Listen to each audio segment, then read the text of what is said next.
Hello students, welcome to PPS education channel Sirohi. हमने जो last जो क्लासें थी उसके अंदर पादपों के अंदर जनन की कुछ विधियां देखी थी और हम ये कहें कि मेन रूप से हमने जो डिस्कस किया था वो लैंगिक जनन पर किया था कि आवृतबीजीय पादपों में लैंगिक जनन की प्रक्रिया कैसे होती है। सेकंड जो टॉपिक लिया था वो हमने अलैंगिक जनन लिया था। मेन रूप से यदि जनन की बात करते हैं तो उस समय यदि विकसित जीवों की बात करें या विकसित पादपों की करें तो हम ये कहेंगे कि लैंगिक जनन ही मेन रूप से है। लेकिन पादपों के अंदर जो लैंगिक जनन की जो प्रक्रिया होगी, लैंगिक जनन की प्रक्रिया में अर्धसूत्री विभाजन एक पार्ट तो ये होता है। अर्धसूत्री विभाजन या फिर हम इसे ये कहें युग्मकों का बनना। सेकंड जो प्रोसेस रहती है वो रहती है युग्मक संलयन।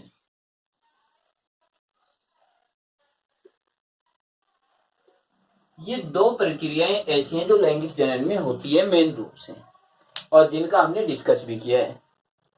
अब देखिए कि अर्धसूत्री विभाजन और युग्मक संलयन की यदि प्रक्रिया की हम बात करें तो ये तो लैंगिक जनन का है, लेकिन पादपों के अंदर कुछ और विधियां भी पाई जाती हैं जिनके अंदर ये प्रोसेस अब्सेंट होती है, नहीं होती, लेकिन जनन की प्रक्रिया हो जाती है, संतानें उत्पन्न हो जाती है।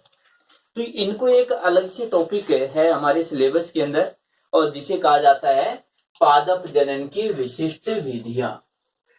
ये तो हमारा जो टॉपिक रहेगा वो यही रहेगा कि पादप जनन की विशिष्ट विधियां, कि पादप जो हैं उनके अंदर लैंगिक जनन को छोड़ दें तो उसको छोड़ने के बाद कौन सी विशेष विधियां होती हैं जिनके द्वारा नए पादप उत्पन्न हो जाते हैं। ये कुछ एक ऐसा भी रहता है कायिक जनन और यदि बात कर जाए अलैंगिक जनन, इनको भी विशेष जो विशिष्ट विधियां हैं हिंदी में सम्मिलित कर लिया जाता है। तो अलैंगिक जनन का पार्ट भी हमने कंप्लीट किया है तो उस पार्ट को इसमें मान लिया जाता है। तो यहाँ पर जो पादप हैं उनमें हमारे पास 4 विधियां हैं जिनके बारे में हमें डिस्कस करना है।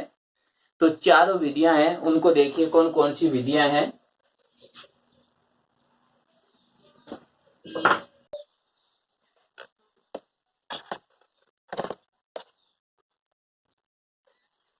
देखिए ये पार्ट है ऐसन जनन, अनिषेक बीजता, सूक्ष्म प्रवर्धन और कायिक प्रवर्धन। ये 4 विधियां हैं जो हम ये कहें लैंगिक जनन से अलग है। लैंगिक जनन की प्रक्रिया है वो प्रक्रिया इन चारों विधियों में अब्सेंट होती है, या फिर कहें लैंगिक जनन से अलावा इन विधियों के द्वारा भी पादप जनन करते हैं। इनमें से देखिए जो कायिक प्रवर्धन की प्रक्रिया है ये पार्ट हमने इससे पहले जो अलैंगिक जनन की विधियां थी उन विधियों के अंदर हमने कंप्लीट किया है कि कायिक प्रवर्धन के द्वारा पादपों में कैसे जनन होता है। तो ये पार्ट कंप्लीट हमारा हो चुका है। इसके बाद देखिए सूक्ष्म प्रवर्धन की बात करें, सूक्ष्म प्रवर्धन के अंदर यहां पर जो डिस्कस किया जाएगा वो बिल्कुल कम, केवल डेफिनेशन की हम बात करेंगे। मेन रूप से जो सूक्ष्म प्रवर्धन है वो हमारा सिलेबस जो है उसके अंदर बायोटेक्नोलॉजी की यूनिट है उसके अंदर होता है। ये कंप्लीट यूनिट है, न कि एक टॉपिक है। तो यहां पर इस टॉपिक को करने की जरूरत नहीं होती। इसके बाद हम बात करें मेन रूप से हमें जो करना रहता है वो ये पार्ट है और इसमें अनिषेक बीजता हमने अलैंगिक जनन के अंदर इसका किया है। मेन जो विधि है वो हमारे जो करने की है वो है असंजनन की। तो यहां पर देखिए कि इस लेसन से ऑब्जेक्टिव जो यानी ये कहें कि जो 1 नंबर के जो क्वेश्चन आते हैं वो आते हैं इस लेसन से, और इसके अंदर हम ये कहें मैक्सिमम रूप से डेफिनेशन है और डेफिनेशन में एक एक जो शब्द है उसका डिफरेंस है, एक वर्ड का ही डिफरेंस है, केवल उस वर्ड को विशेष रूप से ध्यान में रखना होगा।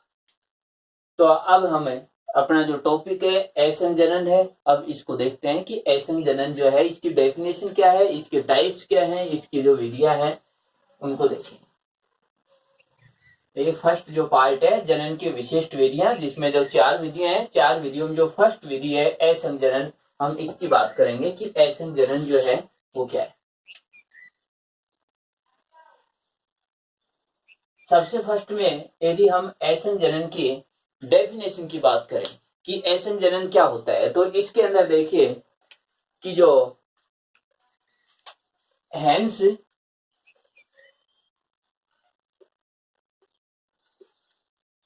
विंकलर, यानी हंस विंकलर जो साइंटिस्ट है उसने एक डेफिनेशन दी, और उस डेफिनेशन में ये कहा कि जो लैंगिक जनन है, यानी इसने क्या कहा,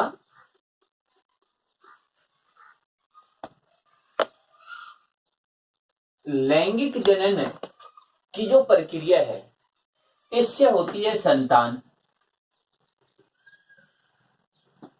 संतति उत्पन्न, जनन की प्रक्रिया हुई। यदि इसका प्रतिस्थापन हो जाए,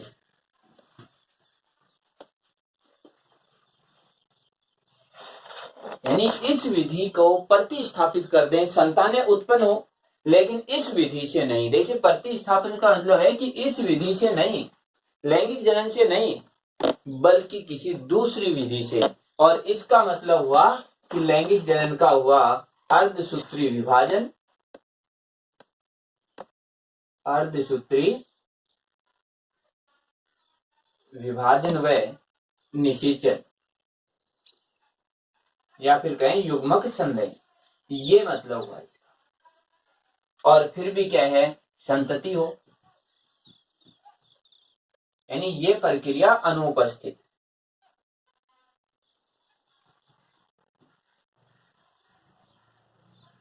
तो ये जो विधि रहेगी उसको हम कहेंगे असंजन। अब देखिए हमने क्या कहा कि लैंगिक जनन की प्रक्रिया है, उसमें अर्धसूत्री विभाजन और निषेचन, ये दोनों प्रक्रियाएं होंगी। यहां पर क्या कर रहे हैं कि हंस विंकलर ने ये कहा कि लैंगिक जनन में जो क्रियाएं हैं अर्धसूत्री विभाजन और निषेचन, ये अनुपस्थित हों, यानी इनका प्रतिस्थापन हो जाए, इस जनन जो है इसका प्रतिस्थापन हो जाए और दूसरी किसी भी विधि से संतति उत्पन्न हो जाए, तो उसे असंजनन कह रहे हैं।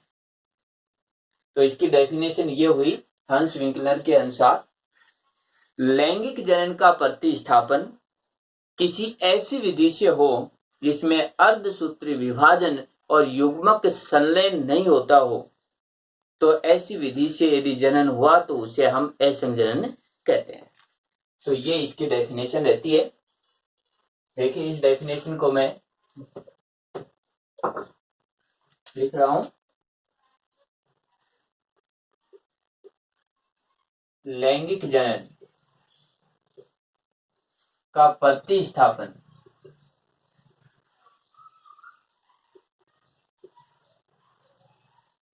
किसी ऐसी विधि से हो जिसमें अर्धसूत्री विभाजन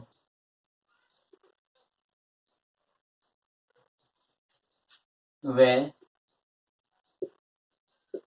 युग्मक संलयन अनुपस्थित हो।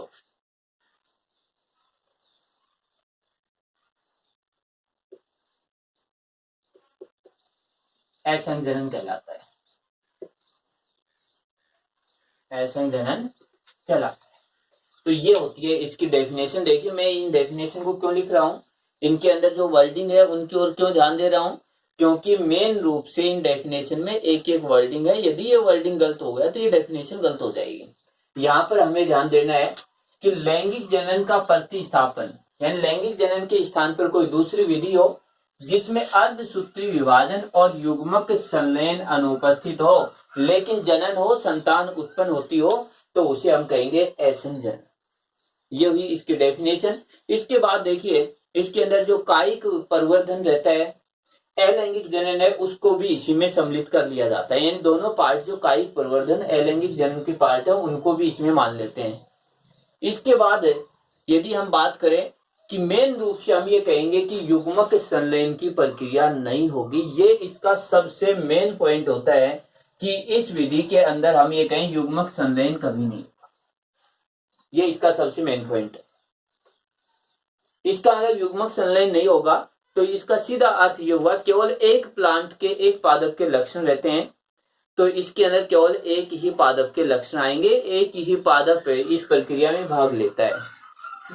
अब देखिए इसके भी प्रकार है, असंजनन है, इसके प्रकार है, और इनमें से यदि हम बात करें तो फर्स्ट जो प्रकार है वो जैसे बीजाणुद्भिद,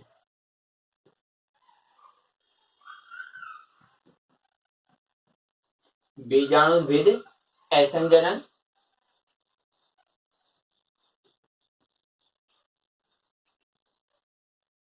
सेकंड जो पार्ट आता है इसका वह है युग्मकोद्भिद,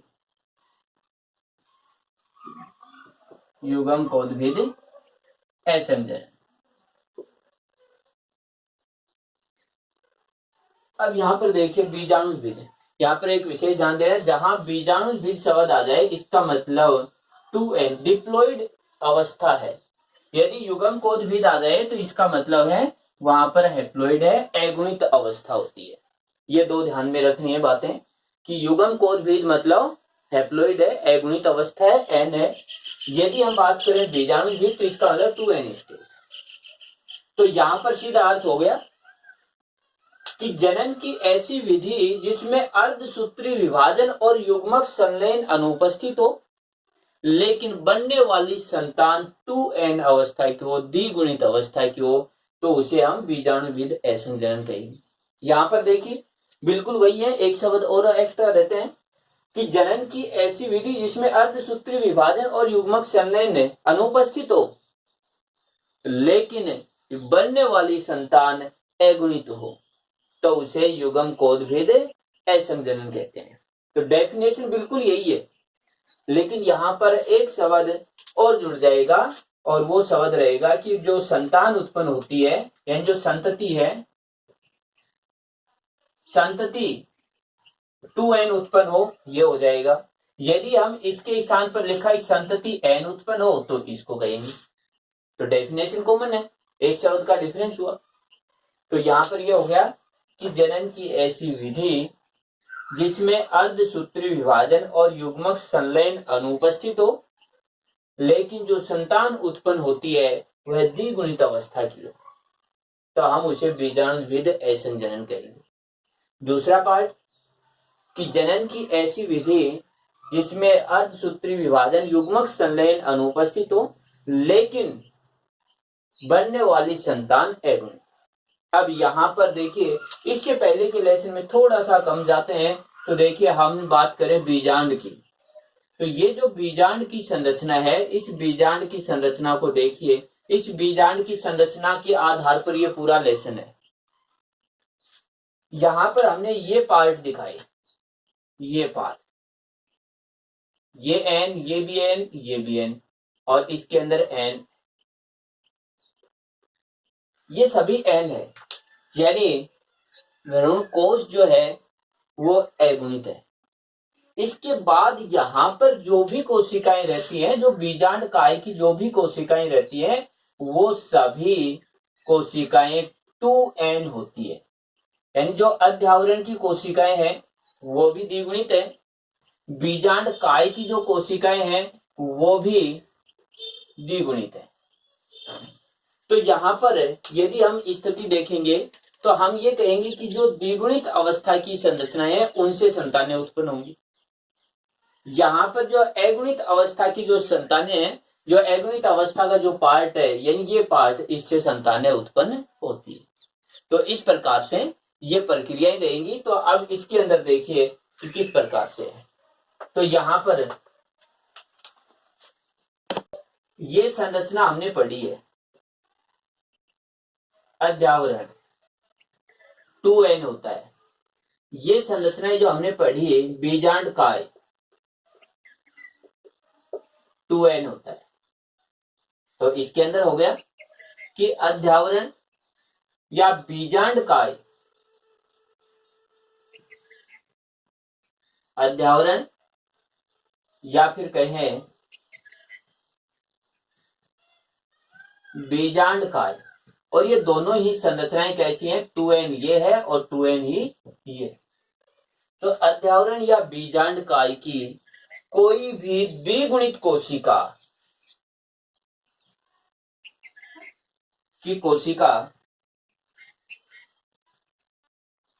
यदि हम ये कहें भ्रूण का निर्माण करती हो, तब हम इसे कहेंगे बीजाणुद्भिद असंजनन। या तो ये कोशिका एक भ्रूण का निर्माण करती है या इसके अध्यावरण की कोशिका, ये सभी द्विगुणित अवस्था की होती है। तो यहाँ पर हमने देखा कि इसके अंदर न तो अर्धसूत्री विभाजन हुआ, न युग्मक संलयन हुआ, जबकि एक ऐसी संतान उत्पन्न हुई जिसमें 2n अवस्था थी और भ्रूण का निर्माण। तो एक तो पार्ट हुआ ये। इसके बाद युग्मकोद्भिद असंजनन। तो इसके अंदर यदि हम देखेंगे तो हम ये कहेंगे केवल ये पार्ट है, केवल ये देखिए ये पार्ट हुआ। तो हम ये कहें कि यहां पर जो है अगुणित अवस्था में क्या है, भ्रूण कोश, इसकी कोशिकाएं कैसी रहती हैं, अगुणित हैप्लोइड रहती हैं। तो हम ये कहें भ्रूण कोश जो है उसकी कोई कोशिका, भ्रूण कोश की कोशिका यदि हम ये कहें भ्रूण का निर्माण करें, तब हम उसे कहेंगे अगुणित जो युग्मकोद्भिद असंजनन। तो ये सेकंड पार्ट हुआ कि भ्रूण कोश के अंदर देखे अंड कोशिका है, इसके बाद सहायक कोशिका है, प्रतिमुखी कोशिकाएं हैं। ये तीनों कोशिकाएं अगुणित अवस्था में, जो कंप्लीटली पार्ट पहले आ चुके हैं ये सभी। तो ये तीनों कोशिकाएं जो तीन जो पार्ट हैं, या फिर कहें कि हम ये कहें कि इधर से प्रतिमुखी कोशिकाएं और ये अंड समुच्च की कोशिकाएं, ये सभी अगुणित है। यदि इनसे भ्रूण का निर्माण होता हो, तब हम उसे कहेंगे युग्मकोद्भिद असंजनन, क्योंकि इनसे बनने वाला जो भ्रूण रहेगा वो कैसा बनेगा, वह अगुणित ही रहेगा। इससे बनने वाला था वो 2n। एक तो हुआ ये। अब यहाँ पर देखिए कि जो युग्मकोद्भिद असंजनन है, इसको भी दो भागों में डिवाइड करा, दो प्रकार का होता है। इसके अंदर फर्स्ट यदि हम बात करें तो फर्स्ट है अनिषेक,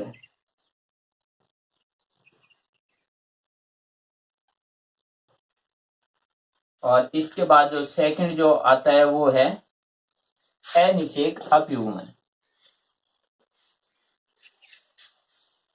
देखिए अनिषेक जनन, अनिषेक जनन का मतलब है कि ये कोशिका यानी अंड कोशिका,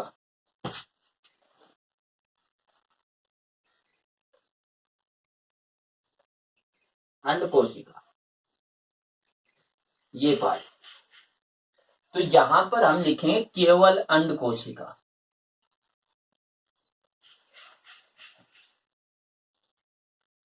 अंड कोशिका कैसी है, हैप्लोइड है। तो हम ये कहें कि यदि भ्रूण कोश की अंड कोशिका से नए पादप की उत्पत्ति होती हो, तो वह अनिषेक जनन कहलाता है, बिना निषेचन के जनन। तो एक तो हुआ ये। इसके बाद है अपयुग्मन। देखिए अंड कोशिका को छोड़ देते हैं तो 2 सहायक कोशिकाएं और 3 प्रतिमुखी कोशिकाएं भी अगुणित होती है। तो हम यहां पर ये लिखें जैसे सहायक व प्रतिमुखी कोशिका,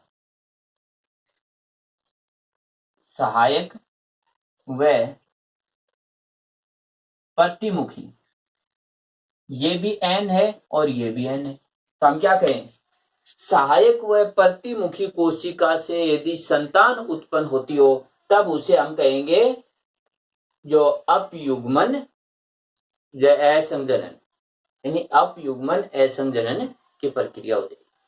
तो ये पार्ट थे जो इनका क्लासिफिकेशन था। इसके बाद में जो है यहाँ पर एक दूसरा क्लासिफिकेशन और भी है, और जो हम ये कहें कि जो भारत के अंदर जो प्लांट एम्ब्रियोलॉजिस्ट है पंचानन महेश्वरी है, उसने इसका जो क्लासिफिकेशन किया है उसमें अनावर्ती व पुनरावर्ती असंजनन लिखा है। देखिए इसके अंदर जो है कि पंचानन महेश्वरी है, उसके अकॉर्डिंग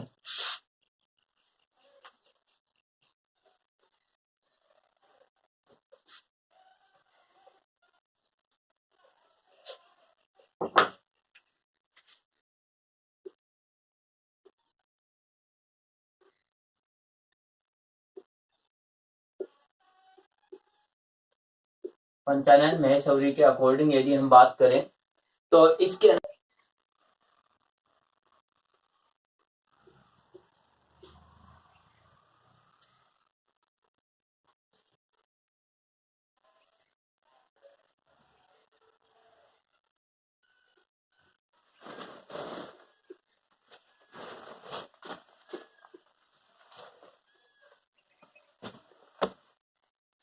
इसने जो है इसको दो भागों में अनावर्ती, तो अनावर्ती जो है इसके अंदर ये रहता है कि कोई भी जो पादप बनेगा वो हैप्लॉइड रहेगा, अगुणित होगा, जो हमने यहाँ पर युग्मकोद भी लिखा। सेकंड है पुनरावर्ती, पुनरावर्ती के अंदर कोई भी जो पादप बनता है वह 2n अवस्था का रहता है, द्विगुणित रहता है, जो हमने बीजाणुविद का।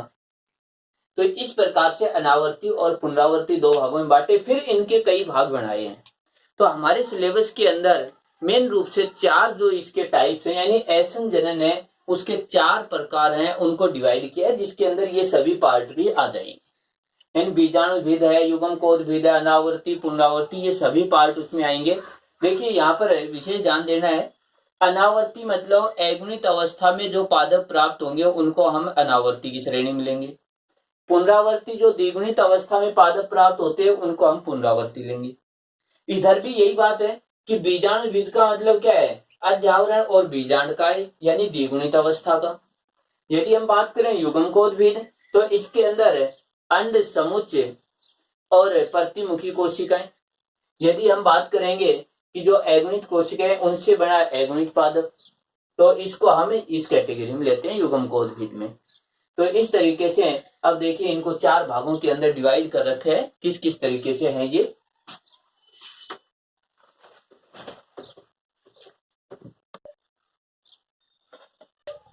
ऐसन जनन के जो प्रकार हैं इनको हमने मेन रूप से सिलेबस के अकॉर्डिंग जो है 4 भागों में डिवाइड कर रखा है। यदि हम इसको देखें तो इसके अंदर फर्स्ट आता है अनावर्ती, सेकंड आता है पुनरावर्ती, थर्ड आता है अपस्थानिक और फोर्थ आता है कायिक।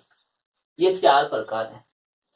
चारों प्रकारों में देखिए जो अनावर्ती है, इस अनावर्ती में जो भी प्लांट बनेंगे, जो भी पादप बनेंगे वो हमेशा हैप्लॉइड रहेंगे एन।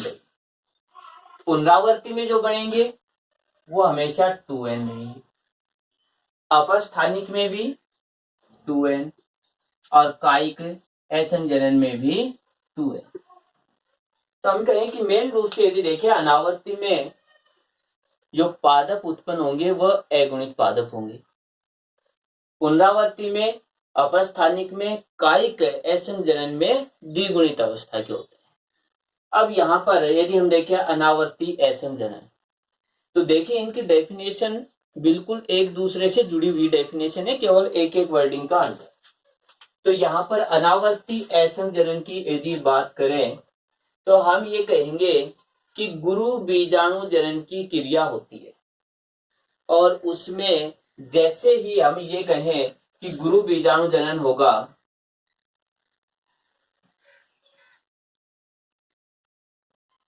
इससे बनेगा गुरु बीजाणु और इस गुरु बीजाणु से बनता है बीजांड, और इस बीजांड के अंदर जो संरचना रहती है वो रहती है भ्रूण कोश।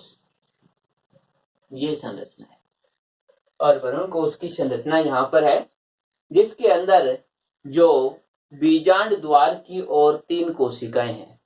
इनमें से एक अंड कोशिका, 2 सहायक कोशिका अगुणित होती है, हैप्लॉइड है ये।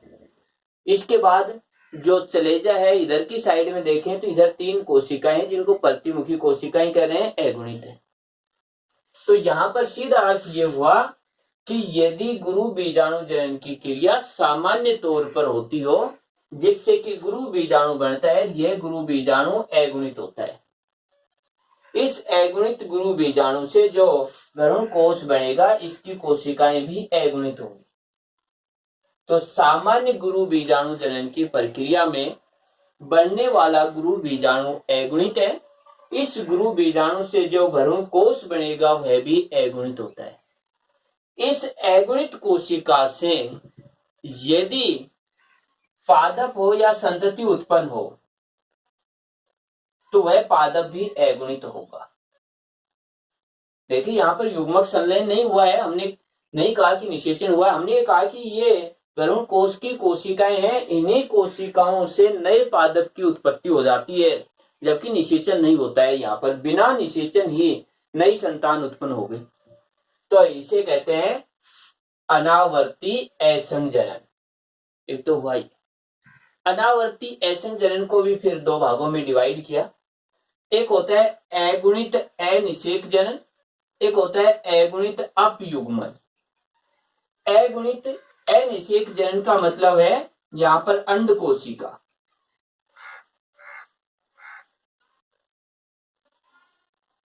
कोशिका एन है और इससे संतति बने, या फिर कहें भ्रूण या फिर कहें पादप। यहां पर यदि हम बात करते हैं तो यहां पर है, देखिए इस कोशिका की बात की हमने, यदि अंड कोशिका से अगुणित पादप उत्पन्न होता हो तब उसे अगुणित अनिषेक जनन कहेंगे। अंड कोशिका से उत्पन्न हुआ। अब इसके अंदर जो भ्रूण कोश है उसमें ये सहायक कोशिका और प्रतिमुखी कोशिकाएं और बच गई। यदि इनसे उत्पन्न हो सहायक कोशिका, दूसरा है प्रतिमुखी,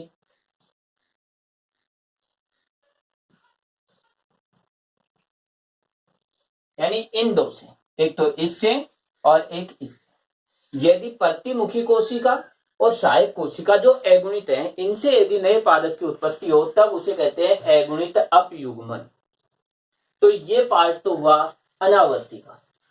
देखिए अनावर्ती को एक बार फिर से देखिए कि सामान्य गुरु बीजाणु जनन की प्रक्रिया होती है, जो इससे पहले हमने लेसनों के अंदर किया है कि गुरु बीजाणु जनन की प्रक्रिया हुई, उससे अगुणित गुरु बीजाणु बना, उससे जो बीजांड बनता है उसमें भ्रूण कोश होता है वो अगुणित होता है। यदि उससे किसी पादप की उत्पत्ति होती है तो वह अगुणित होगा और उसको अनावर्ती असंजनन कहेंगे। अब यहाँ पर देखिए कि इसको दो भागों में डिवाइड किया। यदि इस भ्रूण कोश में जो हमने ये कहा कि अंड कोशिकाएं, अंड समुच और प्रतिमुखी कोशिकाएं, इनमें से यदि अंड कोशिका केवल इस एक कोशिका से, इस अंड कोशिका से यदि पादप की उत्पत्ति होती है तब अगुणित अनिषेक जनन, और सहायक कोशिका व प्रतिमुखी यानी 3 ये और 2 ये, इन 5 कोशिकाओं से यदि नए पादप की उत्पत्ति होती है तब उसे हम कहते हैं अगुणित अपयुग्मन, और उत्पन्न होने वाला पादप हमेशा अगुणित रहेगा। तो एक तो हुआ ये। इसके बाद हम बात करते हैं पुनरावर्ती असंजनन की। तो पुनरावर्ती असंजनन की यदि बात करें तो देखिए कि हमने यहां पर जो प्रक्रिया बताई ये का है सामान्य गुरु बीजाणु जनन, और सामान्य होता है वहां अर्धसूत्री विभाजन होगा, कि अर्धसूत्री विभाजन हो गया सामान्य गुरु बीजाणु जनन, जिससे कि ये हुआ। अब यहां पर पुनरावर्ती में ये हुआ कि गुरु बीजाणु जनन की प्रक्रिया होती है लेकिन अर्धसूत्री विभाजन नहीं होता है, तो वो सामान्य गुरु बीजाणु जनन नहीं था। तो यहां पर क्या कहें कि गुरु बीजाणु जनन हुआ। देखिए यदि इसकी बात करें तो इसको हम क्या लिखेंगे,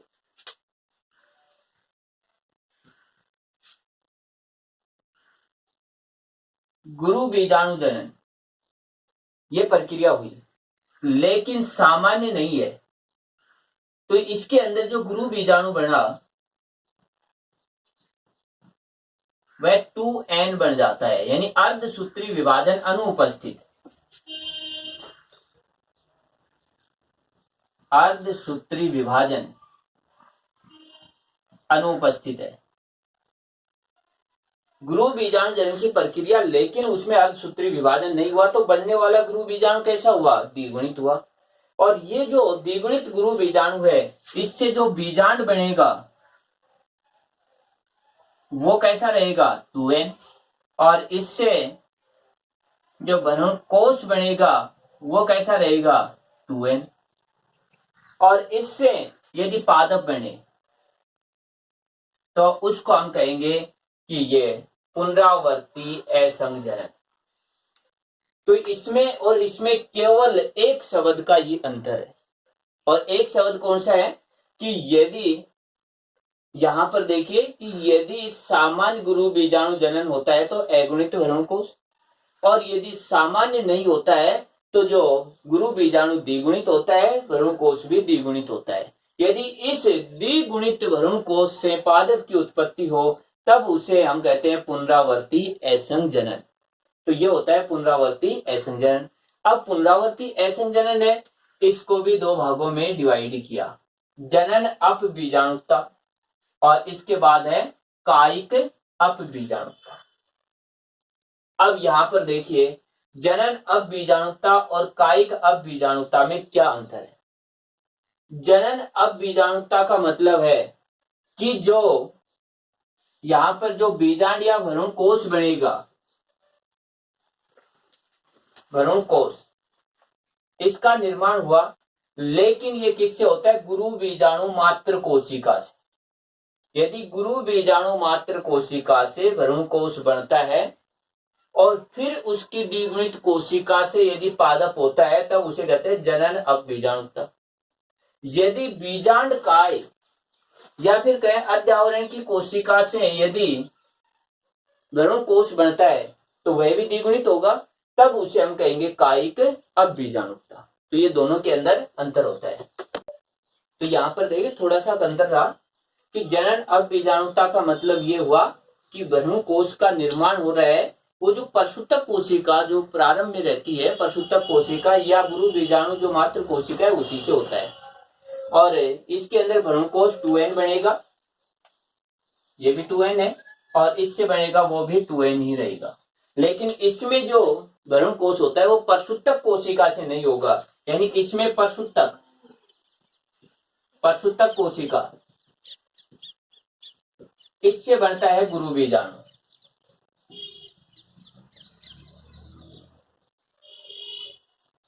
और इसमें जो गुरु बीजाणु बनता है वह बनेगा अध्यावरण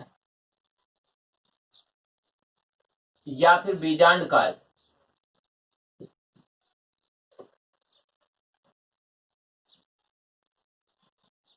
बीजांड काय से बनता है गुरु बीजाणु या फिर कहें भ्रूणकोश।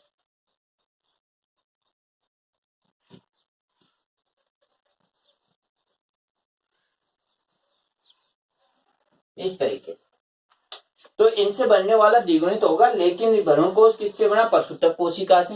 भ्रूणकोश किससे बना, बीजांड का या अध्यावरण से, और अर्धसूत्री विभाजन इन दोनों में एब्सेंट है तो दोनों ही द्विगुणित है। तो इनसे ये होता है, ये कहते हैं पुनरावर्ती असंग जनन, और इसके अंदर जनन अपबीजाणुता और कायिक अपबीजाणुता। इसके बाद आ जाता है अपस्थानिक असंग जनन। अब देखिए हमने अब तक जो किया है उसमें ये कहा कि एक एम्ब्रियो का निर्माण इस पार्ट से हुआ, एक भ्रूणकोश से, यानी भ्रूणकोश, इससे जो है एक भ्रूण या फिर कहीं पादप बन रहा है, ये होता है इससे। लेकिन इसको छोड़ करके यदि हम बात करें अध्यावरण, ये हुआ बीजांड काय। यदि अध्यावरण और बीजांड काय इन दोनों से, अध्यावरण या बीजांड काय की कोई भी कोशिका यदि भ्रूण या पादप इसका निर्माण करे तो उसे अपस्थानिक असंग जनन कहते हैं। इन दोनों से, बीजांड काय या अध्यावरण, इन दोनों से डायरेक्ट रूप से यानी भ्रूणकोश का निर्माण नहीं हुआ, सीधा एक भ्रूण या एम्ब्रियो का निर्माण हो गया, न कि ये संरचना नहीं बन रही थी, डायरेक्ट इसी से एक एम्ब्रियो बन गया और उससे पादप बनता है, उसको कहते हैं अपस्थानिक असंग जनन। इसके बाद में जो आ जाता है कि यहाँ पर अगला पार्ट आता है ये कायिक असंग जनन। कायिक असंग जनन में क्या रहता है कि जो जनन संरचनाएं होती है उनसे बीजांड बनता है, नहीं बीजांड न बनकर के यहां पर जो है पत्तर पर कलिकाएं,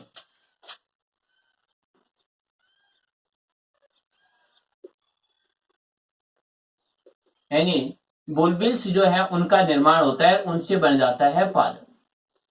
तो यहां पर हम ये कहें कि अलग ही संरचना है कि जहां पर एक पुष्प का निर्माण होना था, पुष्प का निर्माण न होकर के जनन संरचनाओं के रूप में जो अंग बनने थे वो न बन करके वहां पर पत्तर पर कलिकाएं बन जाती हैं और इनसे एक पादप की उत्पत्ति हो जाती है। तो ये होता है कायिक असंजनन होता है। तो ये असंजनन जो है उसका हुआ। अब अपने जो दूसरे पार्ट है उनको करेंगे। देखिए अब है असंजनन जो है इसका महत्व, क्या इंपॉर्टेंस है इसकी। तो यहाँ पर देखिए असंजनन की पूरी प्रक्रिया में हमने ये देखा कि जो पादप हैं उन पादपों के अंदर कोई भी दूसरे पादप के लक्षण नहीं आ सकते हैं, क्योंकि यहाँ पर निषेचन नहीं होता है। तो हम ये कहें केवल एक ही पादप के लक्षण रहेंगे। तो यदि इसको देखें तो यदि एक पादप में अच्छे लक्षण है तो वह कई पीढ़ियों तक अच्छे लक्षण बने रहेंगे।